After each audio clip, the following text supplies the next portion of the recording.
think he loves me. Yeah, I got you.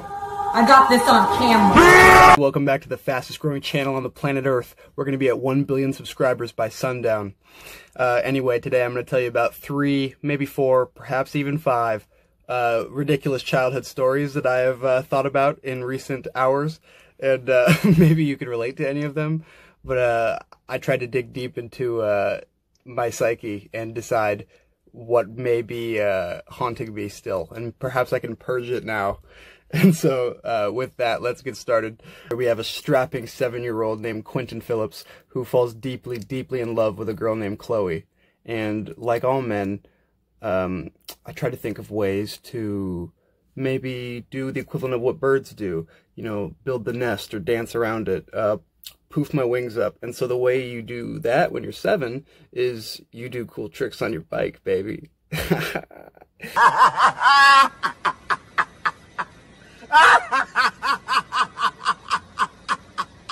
You show a girl a trick on your bike, you never know what could happen, honestly. I mean, you're 7, but you pop a wheelie, I mean, whew, people might be calling you, they might be 18 or 19, it really just depends on how good the wheelie is. Anyway, man, I really wanted to impress this girl, and so I say, hey, Chloe, come over here. I'm gonna show you something. And she's looking, she's curious, she's wondering what I'm gonna show her. And the tension is rising as perhaps 2 or 3 other neighborhood kids come around to watch this this mating dance that I'm about to perform for Chloe via bike.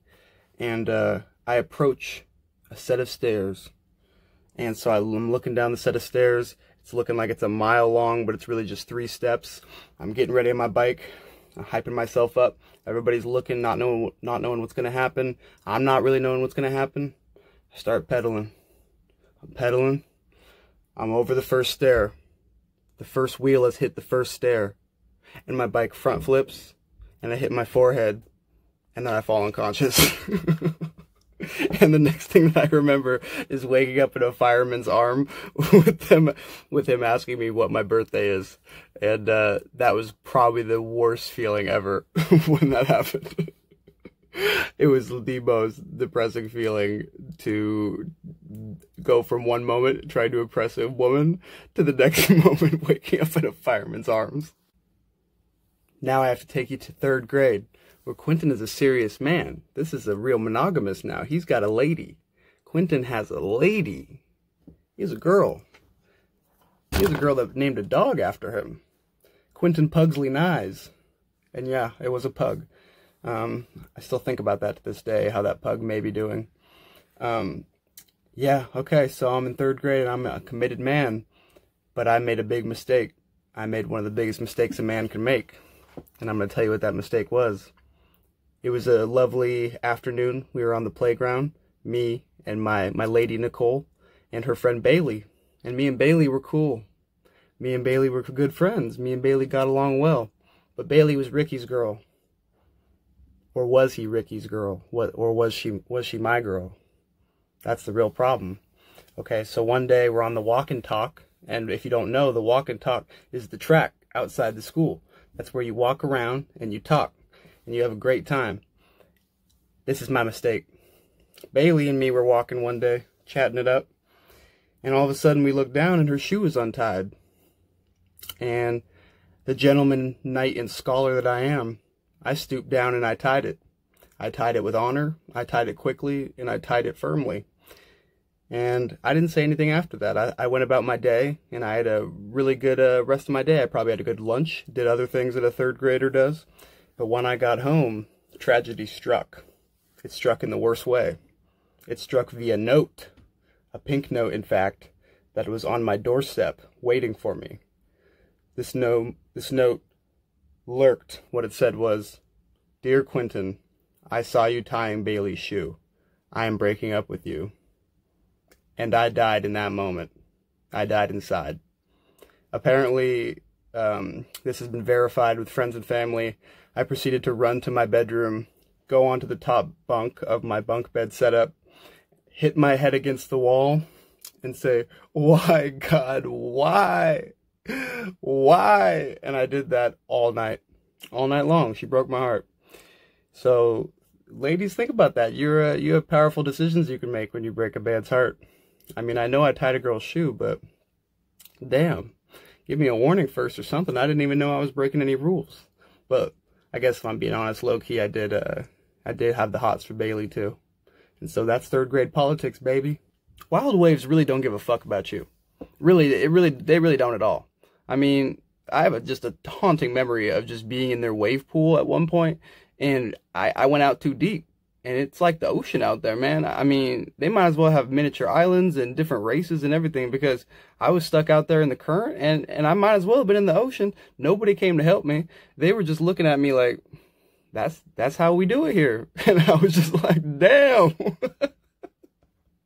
I don't remember how I got back, but you know what I'm talking about? That wave pool, Wild Waves, they don't play. They don't play. You go play in their pool, they're not turning that down for you. It's the waves, baby. We got the waves here. So they don't, there's probably 3 dead people at the bottom of the pool at any time. I'm sure. This needs to be investigated.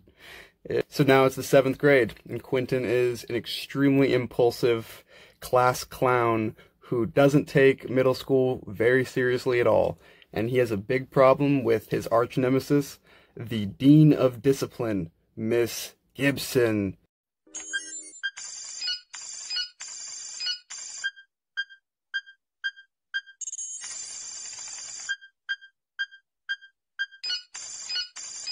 Bro, I'm really about to get your pippuccino. She was just the most vile, mean. Just picture Miss Fowl from Jimmy Neutron. Picture something dark with a hood on. Picture, yeah, that thing in Lord of the Rings with just a shadow for a face. That's the place I need you. Okay, so I'm in the hallway one day. This is one of the last days of school, and the next day is field day, and that's really exciting for everyone at the school. That means inflatables are going to be out. That means we're going to be bouncing, we're going to be running, we're going to be jumping, skipping, hopping. Okay, so we're in the lunch line the day before field day, and Miss Gibson walks by. She walks by like a snake. You could just sense the darkness in the room. The room goes just silent almost. And so I get a grumble in my throat. I can feel something. I'm trying to say something. I'm trying to hold it back. And then I'm fighting. I don't want to say this to the Dark Lord, Miss Gibson, the Dean of Discipline. But then I say it. It comes out of me. I go, bitch. Why did I say that? And so exactly what you would imagine happened. She turns around. She goes, are you serious? And I'm like, yeah, I guess I'm serious. And basically just like a criminal, just take me, just cuff me, and yeah, I did that. And so everybody was just howling in the hallway, just like, Quentin is crazy. He's crazy. And so I'm getting celebrated. I'm like Braveheart. They're about to chop my head off. And I'm like, this was for all of you. It was for every single person who has suffered from the Dark Lord. And so the story, it heightens because the next day is field day and I'm suspended now. I'm inside basically the school's version of a cell, looking out at the bright sun while my friends are hopping, skipping, and playing on Bobcat. We actually called it Bobcatapalooza. And so word gets to me early in the morning that something's going down at Bobcatapalooza. The vice principal's going to be in the dunk tank, baby. And I said, dunk tank?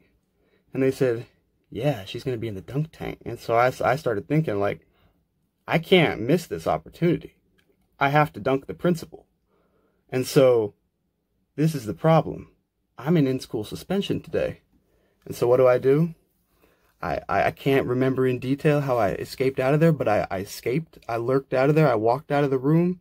I got out to field day. It wasn't really all that hard. I mean, we had one security guard, and he was about, I think he was 357 years old. Yeah, no, he was 435. My bad.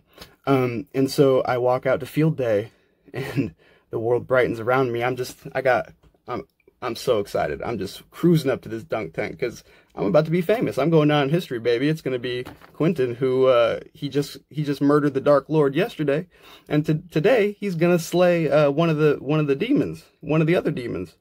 And so I stride up to the dunk tank. People are looking at me like, oh my God, the legend himself has emerged from the darkest depths. How did he do it? How did he do it? And so there's smoke behind me. I'm coming out just like, yeah, guys, I'm here. Don't worry.